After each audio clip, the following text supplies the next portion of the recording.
नमस्कार दोस्तों, आपका स्वागत है आपके अपने चैनल स्टडी वाइन्स ऑफिशियल पर। तो आज का हमारा टॉपिक है संविधान के महत्वपूर्ण अनुच्छेद।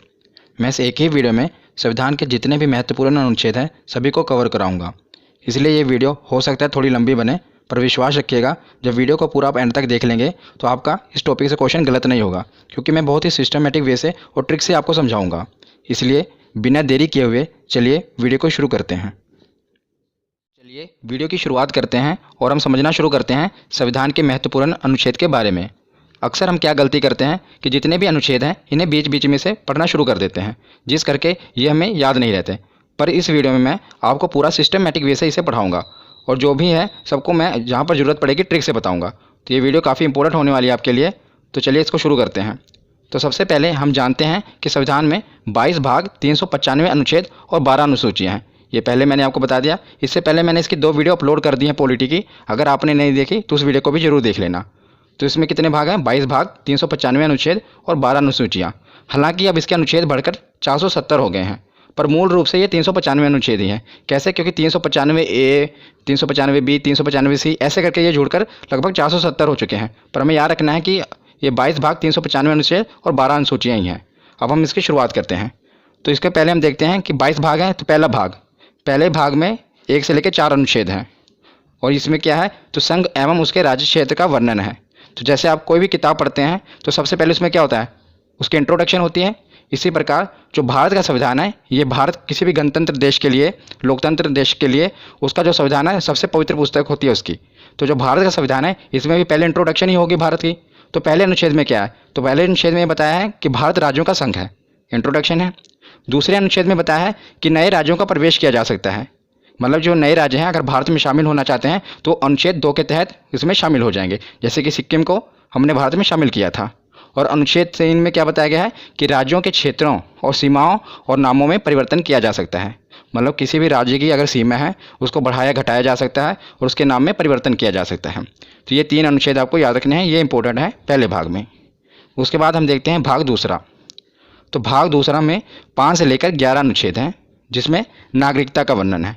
बहुत ही इंपॉर्टेंट है, काफ़ी बार पूछा गया है कि नागरिकता का वर्णन किस में है। तो ऑप्शन में ऐसे दिया होता है कि 5 से लेकर 11 अनुच्छेद, 11 से लेकर 16 अनुच्छेद। तो आपको कैसे पता चलेगा कि कौन सा अनुच्छेद है? तो इसे याद करने की बहुत ही अच्छी ट्रिक है। तो इसे आपको कैसे याद रखना है? इसकी ट्रिक है नागपंचमी। नागपंचमी से आप याद रख सकते हैं कि 5 से लेकर 11 अनुच्छेद तक नागरिकता का वर्णन है। कैसे? तो देखिए, नागपंचमी का नाग यानी कि नागरिकता का वर्णन, और पंचमी, तो पंचमी मतलब कि 5 अनुच्छेद से ये शुरू है। 5वें अनुच्छेद से शुरू है ना नागरिकता का वर्णन, 5 से लेकर 11 तक। तो नागपंचमी से आप इसे याद रख सकते हैं कि नागपंचमी जब भी आपके दिमाग में आए तो नागरिकता का नाग और पंचमी मतलब कि 5 से शुरुआत हुई है। उसके बाद हम देखते हैं भाग तीसरा। तो भाग तीसरे में 12 से लेकर 35 अनुच्छेद तक है और इसमें मौलिक अधिकार यानी कि फंडामेंटल राइट्स का वर्णन है। तो इसके ऊपर मैं एक स्पेशल वीडियो बना दूंगा पूरे मौलिक अधिकार के ऊपर, क्योंकि काफ़ी इंपॉर्टेंट है। पर इसमें अभी हमें इतना ही जानना है कि भाग तीसरे में मौलिक अधिकार का वर्णन है। तो मौलिक अधिकार कौन कौन से हैं? जैसे कि समानता का अधिकार हो गया, स्वतंत्रता का अधिकार, शोषण के विरुद्ध अधिकार, धार्मिक स्वतंत्रता का अधिकार, संस्कृति और शिक्षा संबंधी अधिकार और संवैधानिक उपचारों का अधिकार। तो अभी हमें इतना जानना है कि 12 से लेकर 35 तक मौलिक अधिकार हैं। उसके बाद हमें देखना है कि भाग 4A, ये काफ़ी इंपॉर्टेंट है। 4 नहीं इतना, 4A और इसका जो अनुच्छेद है वो 51A।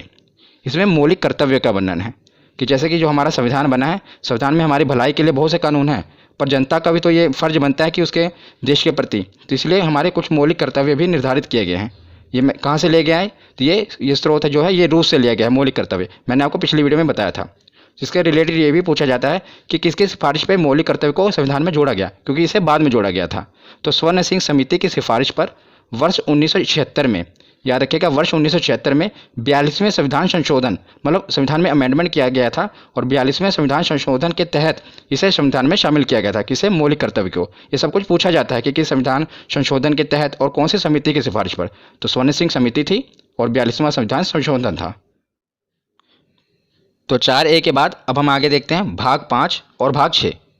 इसको साथ ही साथ याद करेंगे, क्योंकि साथ ही साथ इसको आप याद करोगे तो बहुत ही आसानी से याद हो जाएगा। मैं ट्रिक से आपको बताऊंगा। तो भाग 5 में है 52 से लेकर 151 अनुच्छेद और भाग 6 में है 152 से लेकर 237 अनुच्छेद। ये आपको नहीं भी पता होगा तो काम चल जाएगा, क्योंकि मेन क्या पूछा जाता है मैं आगे आपको बताता हूँ। तो भाग 5 में मेनली है राष्ट्रपति के बारे में बताया गया है और भाग 6 में राज्यपाल, क्योंकि दोनों एक ही जैसे हैं केंद्र में जो भूमिका राष्ट्रपति की होती है वही किसी भी राज्य में भूमिका राज्यपाल की होती है। इसलिए मैं इसको साथ साथ कवर कर रहा हूँ, क्योंकि इस तरह आप पढ़ेंगे तो आपको ज़्यादा देर तक याद रहेगा। तो राष्ट्रपति का सबसे ज़्यादा इंपॉर्टेंट अनुच्छेद 52, इतनी बार एग्जाम में पूछा गया, हर बार शिफ्ट में पूछा ही जाता है कि राष्ट्रपति का पद किस अनुच्छेद में वर्णन है, तो अनुच्छेद 52 में। तो इसको आप याद कैसे करेंगे, तो मैं इसको आपको याद करने का तरीका बताता हूँ। तो इसको याद करने की एक ट्रिक है, देखिए अगर आप कोई चीज़ इमेज से याद करते हैं ना तो वो आपके माइंड में ज़्यादा देर तक रहती है, सब कॉन्शियस माइंड में आपके बैठ जाती है और वो चीज़ आप ज़्यादा देर तक याद रख सकते हैं। इसलिए मैं आपको इसे इमेज से याद कराऊंगा। तो आप देख रहे हैं ना अनुच्छेद 52 है, इसी डिजिट से हमें याद होगा राष्ट्रपति पद के बारे में। देखिए जो ये दो देख रहे हैं ना, ये अब दो ऐसा लग रहा है जैसे किसी के आगे झुका हुआ है, गिड़गिड़ा रहा है। आगे आप देख रहे हैं ये 5 मतलब राष्ट्रपति। जब भी आपके दिमाग, क्योंकि जब भी आपको ये आएगा ना तो ऑप्शन ऐसे आएगा 52, ऑप्शन 53, 54, मतलब 7 वाले आएंगे और आपसे पूछा जाएगा कि राष्ट्रपति पद का वर्णन किस में है। तो आपको देखते ही पता लगना जाना चाहिए कि जो इसके आगे जो 2 है वो आपको ऐसा लग रहा है ना कि झुका हुआ है। और आपको पता है राष्ट्रपति के हाथ में बहुत पावर होती है, वो चाहे तो किसी की फांसी की सजा भी माफ़ कर सकता है। तो जो 2 है वो लग रहा है कि आगे उसके गिड़गिड़ा रहा है और माफ़ी मांग रहा है, और जो 5 है आपको देख रहे हैं ना बैठा हुआ है। तो इससे आप पता लगता है कि जो राष्ट्रपति का पद है अनुच्छेद 52 में, ये एक ट्रिक है जिससे आप इसको याद रख सकते हैं। उसके बाद देखते हैं अनुच्छेद 53। अनुच्छेद 53 में क्या है, राष्ट्रपति का पद है तो उसके पास शक्तियाँ भी होंगी और कार्य भी होंगे। तो अनुच्छेद 53 में शक्ति और कार्य का वर्णन है। उसके बाद देखते हैं अनुच्छेद 54 निर्वाचन। देखिए इसकी राइमिंग बैठी ना, 54 निर्वाचन। तो अनुच्छेद 54 में क्या है कि राष्ट्रपति का निर्वाचन कैसे किया जाना है ये उसमें बताया गया है। और उसके साथ हम देखते हैं राज्यपाल का। तो राज्यपाल का भी आप साथ ही में याद करिएगा, बस इसमें क्या करना है, +1 जोड़ना है। तो जैसे 52 है, 52 में क्या हुआ 53, जो आपने 1 जोड़ा वो उसके आगे लगा देना है, क्योंकि राष्ट्रपति और राज्यपाल साथ ही साथ चलते हैं। इसीलिए 52 है, 52 में 1 जोड़ देना, 53 के आगे आप 1 लगा देंगे। तो ये राज्यपाल का पद हो गया। और अनुच्छेद 53 में क्या था, शक्ति कार्य। तो इसका अनुच्छेद 154 में शक्ति कार्य, इसमें भी क्या करना है, 53 में 1 आपको जोड़ना है, 1 54 हो गया और वही 1 उसके आगे लगा देना है। उसके बाद इसमें 54 में निर्वाचन था, इसमें 55 में निर्वाचन है। 54 में आपको 1 जोड़ना है और वही 1 इसके आगे लगा देना है। तो इन तीनों से आप ये तीनों साथ साथ याद कर रहे हैं, देखा कितनी आसानी तरीके से। और ये सभी 6 के 6 पूछे जाते हैं। आप एक ट्रिक से सबको याद कर सकते हैं। बस आपको क्या करना है, जैसे आपको ये इमेज से याद रहेगा ना राष्ट्रपति पद के बारे में, तो आपको पता हो कि राष्ट्रपति का पद है 52 पे, तो आगे उसकी शक्ति है, उसके बाद निर्वाचन है। तो 52 में आपने 1 जोड़ा, कितना हुआ 53, जो आपने 1 जोड़ा वो उसके आगे लगा देना 153। तो उसमें राज्यपाल का पद है, उसके आगे उसके शक्ति कार्य हैं, उसका निर्वाचन है। इसे आप दोनों याद रख सकते हैं। उसके बाद हम राष्ट्रपति के आगे देखते हैं कि निर्वाचन तो हो गया, और राष्ट्रपति को हटाया कैसे जाएगा, क्योंकि यह तो लोकतंत्र है, मतलब यहाँ पर कोई भी सिक्योर नहीं है, हर आदमी के पीछे कोई ना कोई बैठा है उसको हटाने के लिए। तो अब इसमें देखते हैं अनुच्छेद 61, ये भी काफ़ी बार पूछा गया है, महाभियोग। तो महाभियोग, इसके द्वारा राष्ट्रपति को उसके पद से हटाया जा सकता है, महाभियोग के द्वारा। महाभियोग के बारे में मैं आपको और भी बताता हूँ कि महाभियोग किसी भी सदन में लाया जा सकता है, चाहे राज्यसभा हो या लोकसभा हो। और महाभियोग लाने से 14 दिन पहले राष्ट्रपति को सूचित करना पड़ता है। मतलब जब भी महाभियोग लाना है उसे 14 दिन पहले राष्ट्रपति को यह सूचित करना पड़ता है कि भाई साहब आप पे महाभियोग लगने वाला है। तो अनुच्छेद 61 के बाद अब हम देखते हैं अनुच्छेद 72। ये भी काफ़ी बार पूछा गया है, क्षमादान। मैंने आपको बताया ना कि राष्ट्रपति के पास ये पावर होती है कि वो किसी को भी क्षमा कर सकता है। तो इसको भी आप कैसे याद करेंगे, बस दो से आपको बस यही इमेज आनी चाहिए कि जो 2 है वो झुका हुआ है और गिड़गिड़ा रहा है। 7 आप देख रहे हैं राष्ट्रपति खड़ा हुआ है, राष्ट्रपति के आगे वो गिड़गिड़ा रहा है कि मुझे क्षमा कर दो। तो इससे आप याद रख सकते हैं क्षमादान। 52 कैसे पता लगता है कि 2, तो आपको पता है कि 2 है आगे, तो मतलब राष्ट्रपति से रिलेटेड है, और उस पर 5 बैठा हुआ है, तो ये राष्ट्रपति का पद है, वो राष्ट्रपति को बैठाया गया है। और 72 में वो खड़ा हुआ है और उसके सामने 2 गिड़गिड़ा रहा है कि मुझे क्षमा कर दो। तो इससे आप नंबरों से खेल सकते हैं। तो उसके बाद हम देखते हैं अनुच्छेद 123, अध्यादेश। ये भी काफ़ी इंपॉर्टेंट है, अध्यादेश। कि अध्यादेश में क्या होता है कि जब लोकसभा और राज्यसभा की बैठक ना चल रही हो और देश में किसी जरूरी कानून की आवश्यकता होती है, तो राष्ट्रपति हस्ताक्षर करके कानून बना सकते हैं। पर मंत्रिमंडल की सिफारिश पर ही वो कानून बना सकते हैं, क्योंकि मतलब मंत्रिमंडल प्रधानमंत्री ही, उनकी सिफारिश पर ही ये कानून बनता है। आपको पता होना चाहिए कि भारत में कानून कैसे बनते हैं। आपको पता है 3 स्टेप होते हैं। पहले स्टेप में लोकसभा में वो पारित होना चाहिए, फिर राज्यसभा में, फिर उसके बाद राष्ट्रपति के हस्ताक्षर होने चाहिए। कितने स्टेप हैं, 1 2 3, बस इसी से आप याद भी रख सकते हैं। देखिए 1 2 3, तो 1 2 3 सीधे ही तीनों स्टेप हटा के सीधे राष्ट्रपति के साइन करा के सीधा कानून बन जाता है। मतलब ये ट्रिक हो गई। 1 2 3 3 स्टेप होते हैं, पहला लोकसभा, फिर राज्यसभा, फिर राष्ट्रपति। पर अध्यादेश लाकर क्या किया जाता है, इसको खत्म करके सीधा राष्ट्रपति के हस्ताक्षर कराए जाते हैं और कानून बना दिया जाता है। तो अनुच्छेद 123 के बाद हम देखते हैं अनुच्छेद 143। तो अनुच्छेद 143 में क्या है कि राष्ट्रपति को अगर कानूनी सलाह की आवश्यकता होती है तो वो सीधा सुप्रीम कोर्ट से सलाह ले सकता है। पर आपको यह भी याद रखना है कि ये क्वेश्चन पूछा गया है कि अगर वो सलाह देते हैं तो क्या वो मानने के लिए बाध्य है राष्ट्रपति। तो आपको ये याद रखना है कि वो बाध्य नहीं है, वो मतलब सुझाव ले सकते हैं, पर ये नहीं है अगर उन्होंने कोई सजेशन दे दी सुप्रीम कोर्ट ने तो राष्ट्रपति उस पर बाध्य नहीं है, वो चाहे तो माने या चाहे तो ना माने। तो आपको याद रखना है 143। ये सभी मैं आपको राष्ट्रपति के रिलेटेड बता रहा हूँ, इसलिए मैंने एक हेडिंग में सारे कवर कर दिए कि जो भी राष्ट्रपति से रिलेटेड है और ये राज्यपाल वाले। उसके बाद हम देखते हैं उपराष्ट्रपति, राष्ट्रपति, उपराष्ट्रपति। तो उपराष्ट्रपति का वर्णन है अनुच्छेद 63 में। किसमें? अनुच्छेद 63 में।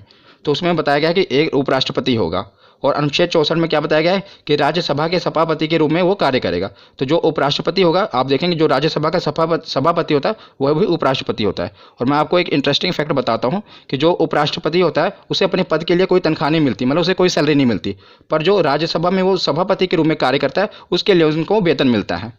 तो जो उपराष्ट्रपति को अपने पद के लिए वेतन नहीं मिलता, जैसे राष्ट्रपति को वेतन मिलता है उनके पद के लिए, राज्यपाल को मिलता है, पर उपराष्ट्रपति को उनको पद के लिए वेतन नहीं मिलता, बल्कि जो वो राज्यसभा में सभापति के रूप में होते हैं उसके कार्य के लिए उनको वेतन मिलता है। ये आपको याद रखना है। तो हमने राज्यपाल देख लिए, राष्ट्रपति देख लिए, अब हम देखेंगे प्रधानमंत्री और मुख्यमंत्री। ये साथ साथ हम कवर कर रहे हैं। यही होता है कि सिस्टमेटिक वे से पढ़ना, जिससे आप अनुच्छेदों को काफ़ी ज़्यादा देर तक याद रख सकते हैं। तो हम देखते हैं प्रधानमंत्री। तो सबसे पहले हम देखते हैं अनुच्छेद 74, 75, 76, ये तीनों प्रधानमंत्री से रिलेटेड हैं। तो इसे आप याद कैसे रखते हैं? पहले तो आपको पता होना चाहिए कि जो प्रधानमंत्री होते हैं, अनुच्छेद 74 में जो मंत्रिमंडल होता है ये राष्ट्रपति की सहायता के लिए बनाया होता है, मतलब राष्ट्रपति की सहायता के लिए मंत्रिमंडल का गठन किया जाता है, पर जो इसके हेड होते हैं वो प्रधानमंत्री होते हैं। जैसा कि आपको पता है कि भारत में जो राष्ट्रपति हैं वो तो नाम मात्र मुखिया हैं, ज़्यादातर पावर किसके हाथ में है? तो प्रधानमंत्री के हाथ में है, पर राष्ट्रपति की सहायता के लिए मंत्रिमंडल का गठन किया जाता है और इसके हेड प्रधानमंत्री होते हैं। तो 74, 75 लगातार ही हैं। और 75 के बाद हम देखते हैं 76। 76 में महान्यायवादी। तो महान्यायवादी कौन होते हैं? तो राष्ट्रपति द्वारा महान्यायवादी की नियुक्ति की जाती है। महान्यायवादी एक विधि अधिकारी होता है, मतलब सीधे शब्दों में आपको बताऊं तो ये कानूनी विशेषज्ञ होते हैं जो भारत सरकार को कानूनी सलाह देते हैं। तो जैसे राष्ट्रपति सुप्रीम कोर्ट से सलाह लेते हैं, इसी प्रकार न्यायवादी होते हैं जिन्हें राष्ट्रपति नियुक्त करता है, पर जो सिफारिश होती है मंत्रिमंडल, मतलब प्रधानमंत्री की सिफारिश पर ही राष्ट्रपति नियुक्त करते हैं और ये कानूनी सलाह देते हैं प्रधानमंत्री को। तो तीनों आपको याद रखने हैं। सबसे पहले तो 74 में मंत्रिमंडल, 75 में प्रधानमंत्री उसके हेड, और 76 में कानूनी सलाह ले सकते हैं। उसी प्रकार जैसे प्रधानमंत्री है केंद्र के लिए, तो राज्य के लिए कौन होता है? मुख्यमंत्री, उसका मुखिया होता है। तो अनुच्छेद 163 में मंत्रिमंडल, सेम टू सेम। इसको याद करने की ट्रिक भी एक ही है। देखिए कैसे, जैसे मैंने आपको वहाँ पर राष्ट्रपति और राज्यपाल में क्या बताया था कि एक जोड़ना है, यहाँ पर एक एक घटाना है। जैसे 74 है, क्योंकि जो अगर आपको देखा जाए प्रधानमंत्री की पोस्ट बड़ी है, मुख्यमंत्री एक स्टेप उससे नीचे ही है। आपको याद करने के लिए बता रहा हूँ, ऐसे नीचे है ना, एक स्टेप नीचे, तो बस आपको एक स्टेप नीचे घटा देना है। जैसे 74 मंत्रिमंडल है, आपको दोनों में एक एक घटा देना है। 4 में से गया 3, 7, 1, 6, और जो एक घटा है आपको एक आगे लगा देना है, 163 आ गया। ऐसे आगे 75 में भी करना है तो 164 आ जाएगा, 76 में भी करोगे तो 165। मतलब इन तीनों से आप इन तीनों को याद कर सकते हैं। जैसे राष्ट्रपति के राज्यपाल याद कर लिया, प्रधानमंत्री का याद किया तो मुख्यमंत्री का याद कर लिया। तो तीनों साथ साथ ही हैं। मंत्रिमंडल इसमें 74 में है, अनुच्छेद 163 में मंत्रिमंडल है, इसमें 75 में प्रधानमंत्री हैं, तो 164 में मुख्यमंत्री हैं, और 76 में महान्यायवादी हैं, तो 165 में महाधिवक्ता। मुख्यमंत्री के लिए महाधिवक्ता होता है, जो काम मतलब कि महान्यायवादी प्रधानमंत्री के लिए करता है वही काम महाधिवक्ता मुख्यमंत्री के लिए करता है। और जो महाधिवक्ता है इनकी नियुक्ति कौन करेगा? तो जैसे वहाँ पर राष्ट्रपति करते हैं तो यहाँ पर राज्यपाल करेंगे। तो एक ही ट्रिक से आप इन 6 को याद कर सकते हैं। तो प्रधानमंत्री और मुख्यमंत्री तो हमने देख लिए। अब हम आते हैं संसद पर, क्योंकि कानून कहाँ पर बनेंगे? संसद में। तो ये तो आपको याद ही होगा क्योंकि काफ़ी इंपॉर्टेंट है, आपने याद किया ही होगा। संसद का जो वर्णन है अनुच्छेद 79 में है, 79, और उसके बाद 80 और 81 लगातार ही है, राज्यसभा और लोकसभा। तो कई बार क्या होता है हम इनके क्रम में मिस्टेक कर देते हैं, कई बार हम भूल जाते हैं कि 80 में लोकसभा आएगा या राज्यसभा आएगा। तो इसे याद करना बहुत ही सरल है और इसकी ट्रिक भी सरल है। सा से पहले संसद आएगा, रा से राज्यसभा, ला से लोकसभा, सरल। तो आप इसके क्रम को याद रख सकते हैं, पहले संसद आएगा, फिर राज्यसभा आएगा, फिर लोकसभा आएगा। ये तो केंद्र के लिए होगा। उसी प्रकार राज्य में भी है। तो जैसे केंद्र में बोला संसद है, उसी प्रकार राज्य में है विधानमंडल। मतलब राज्य में कोई कानून बनाना होता है तो विधानमंडल के तहत बनता है। तो विधानमंडल, और विधानमंडल में क्या होता है? विधानसभा और विधान परिषद। ज़्यादातर विधानसभाएं होती हैं और बस केवल 6 राज्य ही हैं जहाँ पर विधान परिषद है। मैं आपको बताऊँगा, ज़्यादातर हर जगह मतलब ज़्यादातर राज्यों में विधानसभा है। तो इसे आप याद कैसे करेंगे? जैसे हमने प्रधानमंत्री मुख्यमंत्री को किया, मतलब प्रधानमंत्री एक स्टेप ऊपर होता है, मुख्यमंत्री नीचे। उसी प्रकार केंद्र तो ऊपर है ना और राज्य नीचे। तो इसको भी ऐसे, मतलब टिक बता रहा हूँ आपको, तो इसको भी ऐसे ही घटाना है। 79 है, आपको एक एक घटा देना है। कितना? 9 में से गए 1, 8, और 7 में से गए 6, और जो एक घटा है एक आगे लगा देना है। तो 168, वहाँ पर संसद, यहाँ पर 168। एक ही ट्रिक से देखो आप सब याद कर रहे हैं, संसद का वर्णन और यहाँ पर विधानमंडल में। उसके बाद हम देखते हैं लोकसभा। तो लोकसभा 81 है, 81 में भी आपको 11 घटा देना है। 1 में गए 0, 8 में से गए 7, और आगे एक जो घटा है लगा देना है 170। तो वहाँ पर लोकसभा और यहाँ पर विधानसभा, इसको भी आप याद कर सकते हैं। तो विधानसभा के बाद ये है विधान परिषद। ये मतलब हर जगह नहीं है, सिर्फ केवल 6 राज्यों में है। तो 6 राज्यों में है। ये भी कई बार पूछ लिया जाता है कि बताओ कि विधान परिषद किन किन राज्यों में है। तो इसकी भी एक ट्रिक है, इसकी ट्रिक है टीबी, जुकाम। क्या? टीबी और जुकाम। इससे आप याद रख सकते हैं कि कहाँ कहाँ पर विधान परिषद है। टी से जैसे हो गया तेलंगाना, बी से हो गया बिहार, तेलंगाना और बिहार। जैसे जम्मू कश्मीर, तो ये जम्मू कश्मीर पहले था, लेकिन अब जब से ये केंद्र शासित प्रदेश बन गया है तो यहाँ पर विधान परिषद खत्म कर दी गई है। और ये पूछा जाता है कि किस राज्य में विधान परिषद खत्म कर दिया गया है, तो याद रखिएगा अब तो केंद्र शासित बन गया ना, तो जम्मू कश्मीर में।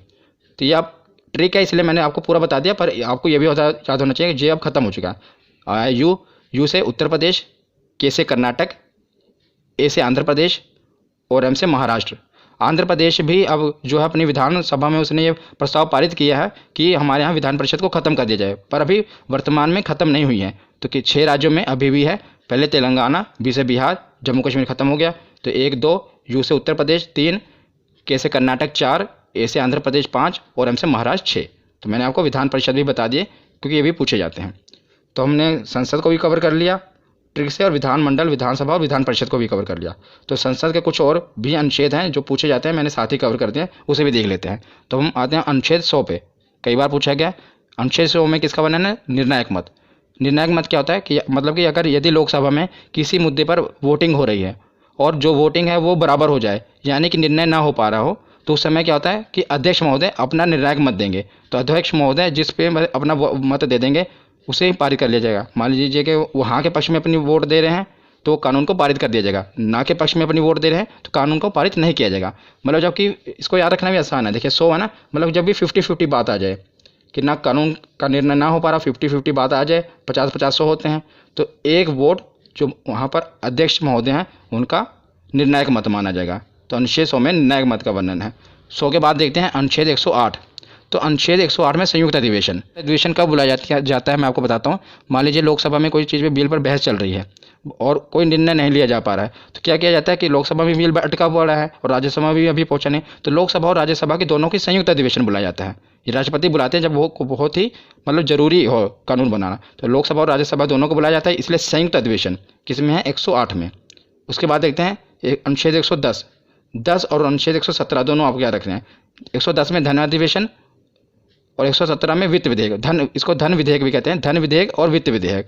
ये काफ़ी कन्फ्यूजिंग है, धन विधेयक और वित्त विधेयक कई बार पूछे गए हैं। मतलब इसका पूछा क्या जाता है, इसकी डेफिनेशन पूछी जाती है, इसमें होता क्या है ये भी पूछा जाता है कि 10 में क्या है। पहले तो आप याद रखें 10 और धन। 110 में धन अधिवेशन और 117 में विधेयक, धन विधेयक और वित्त विधेयक। तो धन विधेयक क्या होता है, सरल भाषा में आपको बताता हूँ कि सरकार की धन लाने की प्रक्रिया को धन विधेयक कहते हैं। मतलब सरकार की धन जुटाने की प्रक्रिया को धन विधेयक कहते हैं और जुटाए हुए धन को विकास पर खर्च करने की प्रक्रिया को वित्त विधेयक कहते हैं। ये सरल शब्दों में है। और अब मैं आपको थोड़ा और इसको डिफाइन करूं तो जैसे आपको पता है विधेयक 2 प्रकार के होते हैं, धन विधेयक और वित्त विधेयक।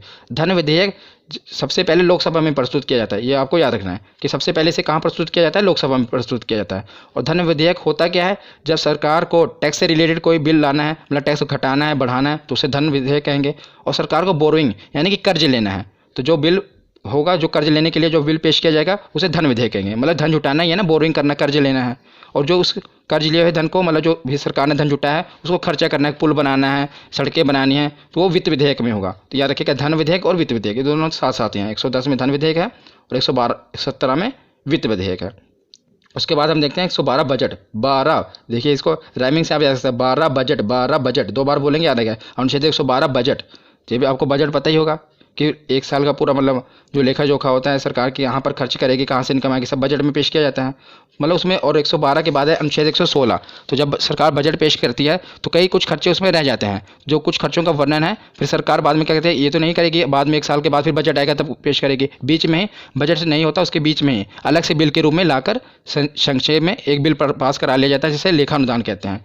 तो इस पहले बजट पेश होगा, बजट में अगर मतलब कुछ रह गया, कुछ खर्चे का वर्णन नहीं है, तो लेखानुदान में अनुच्छेद 116। तो आपको ये याद रखना है। उसके बाद हम देखते हैं, अब हमने प्रधानमंत्री, मुख्यमंत्री, राज्यपाल, उपराज्यपाल सब कवर कर लिए। अब हम आते हैं सुप्रीम कोर्ट, हाई कोर्ट पर। संसद भी हो गया कवर। इस प्रकार आपको पढ़ते जाना क्रम वाइज, इससे आपको याद रहेंगे। अब सुप्रीम कोर्ट और हाई कोर्ट को देखते हैं। तो 124 में सुप्रीम कोर्ट का गठन होगा और 131 में सुप्रीम कोर्ट के अधिकार हैं। तो 124 में क्या है, सुप्रीम कोर्ट का गठन होगा भारत में, और 131 में सुप्रीम कोर्ट के अधिकार हैं, और 148 में CAG की नियुक्ति। तीनों आपको याद रखने हैं, तीनों सुप्रीम कोर्ट से रिलेटेड मैंने पहले उठाए हैं। 124, 131 और 148। पहले सुप्रीम कोर्ट का गठन होगा। 131 में बताया कि सुप्रीम कोर्ट की क्या पावर है, कहाँ कहाँ उसका अधिकार क्षेत्र है।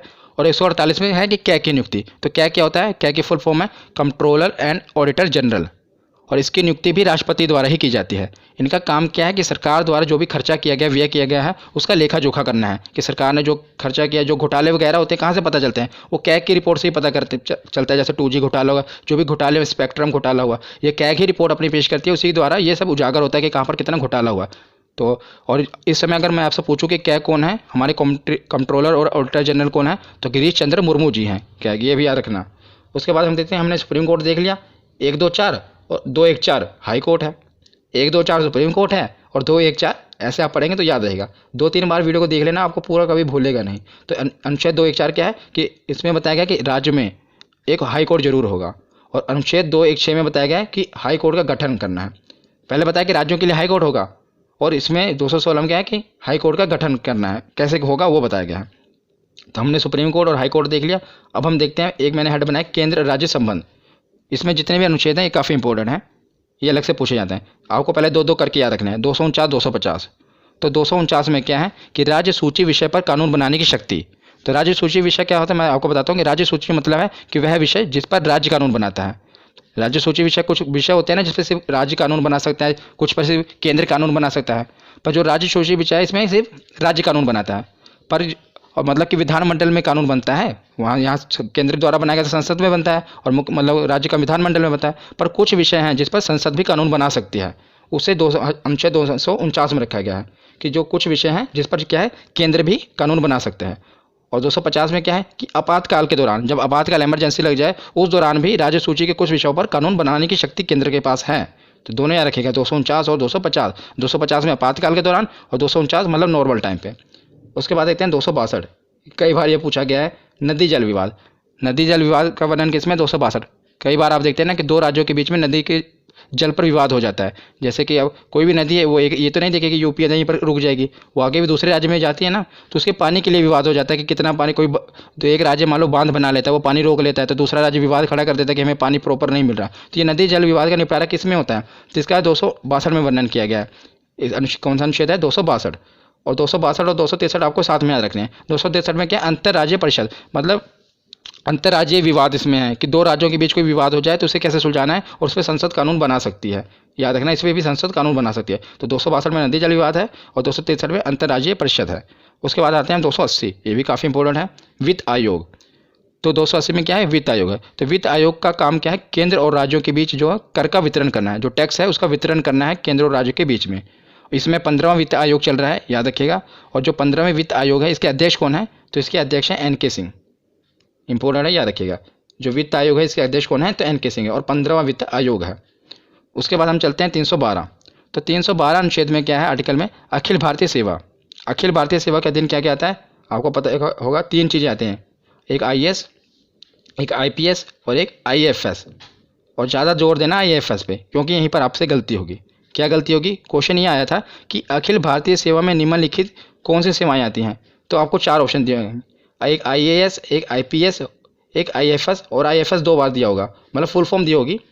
एक IAFS की फुल फॉर्म होती है इंडियन फॉरेस्ट सर्विस, और एक होती है इंडियन फॉरेन सर्विस। तो याद रखिएगा, जो ये वाला IAFS है उसमें है इंडियन फॉरेस्ट सर्विस, कौन सा, वन विभाग वाला। तो यह बहुत इंपॉर्टेंट है, क्वेश्चन भी पूछा गया, इसलिए मैं आपको बता रहा हूँ कि जो अखिल भारतीय सेवा में ये जो IAFS आ रहा है, ये इंडियन फॉरेस्ट सर्विस वाला है, ना कि फॉरेन सर्विस वाला, ये आप याद रखिएगा। उसके बाद आते हैं 315। तो संघ एवं राज्य के लिए लोक सेवा आयोग, मतलब कि जो UPSC के एग्जाम होते हैं, आपको पता नहीं UPSC का वर्णन किस में है, 315 में।